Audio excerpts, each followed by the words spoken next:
These are cover poems. The Heartlands and the Furniture, a cover of Alice Notley.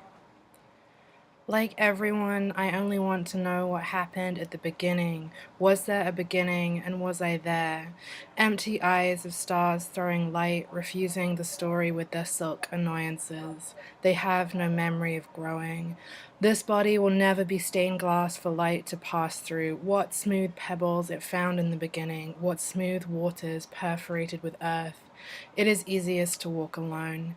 Who is hunting who at night when the night is swelling? On the softer ground I wandered closely to a soul, but, not speaking, each part proud around the other, waiting to begin.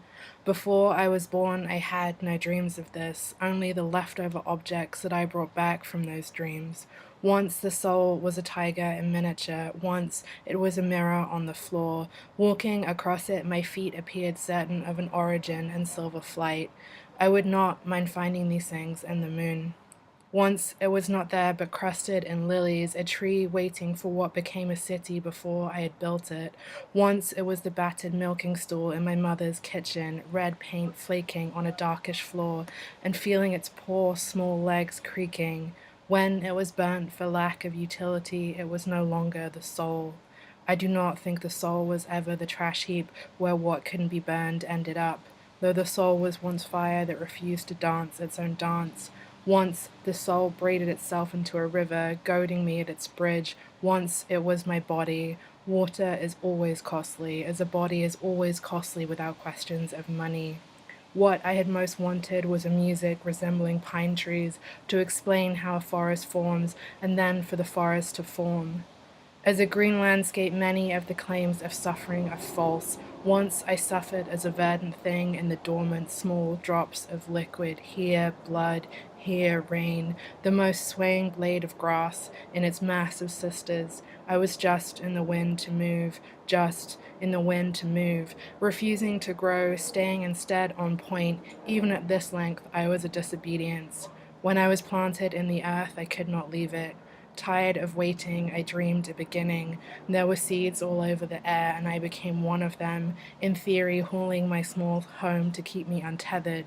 Wandering every flyover, there was little to be counted in flowers, a swathe of land, each a gold parcel. How it could be bolts of silk to weave into a dress belonging to some empress invented only for her to fall, in which she gracefully disintegrates the sky, pooling, gilded, and soaking once more into the earth to save it.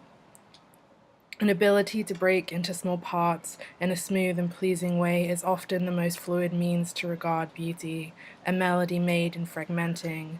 All flowers crushed underfoot, but what survives lurking in the broken grasses? Look what survives, all serpent, all winding, all writhing. Who is it listening to their whispers, licking? Cassandra, is that you? When I was an earthbound thing, I had nothing to see, the cold and dark earth my only aspect, and snow like an invention of diamonds. I remembered the sun. Men own the light, but anyone who dreams has the darkness, so it seemed a good place to find paradise. I did not wander back to the beginning.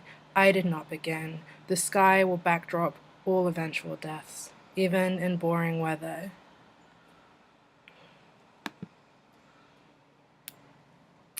I'm gonna have some tea.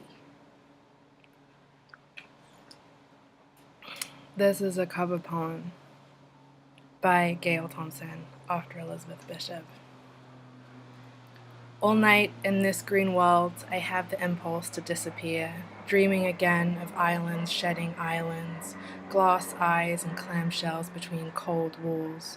I finger an eyelet in the smaller room, only to turn over some heft of shell, some heavier breast, lonelier ribcage. Some scientist I find myself. I name this future loss. A thin bark falling from where this body keeps touching other bodies. It won't quit.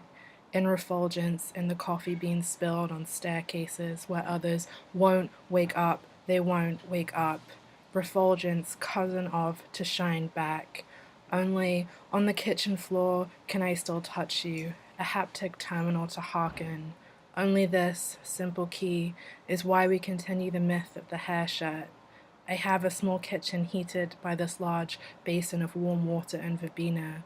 Look again. Do we disappear or do we stop touching? Wake up, diver. Heave your absence on the green of me. Please dive down. Please wake me.